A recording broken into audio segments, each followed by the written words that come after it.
প্রথমে আপনি আপনার যে কোনো একটি ব্রাউজারে সার্চ করুন বিমান বাংলাদেশ এয়ারলাইন্স। তারপর এটার অফিসিয়াল ওয়েবসাইটে যান।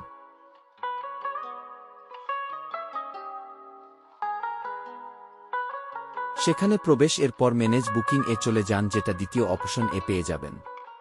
পিএনআর এ আপনার টিকেটের গায়ে লেখা অক্ষরগুলো বসান, স্ক্রিন দেখুন, নিচে নামের ঘরে আপনার নামের শেষের অংশটুকু বসান।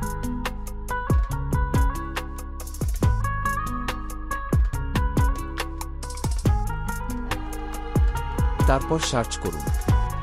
খুব সহজেই পেয়ে যাবেন সকল তথ্য।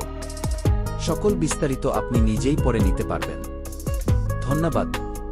এই রকম সকল এয়ারলাইন এর টিকিট চেক করতে আমাদের সাথেই থাকুন।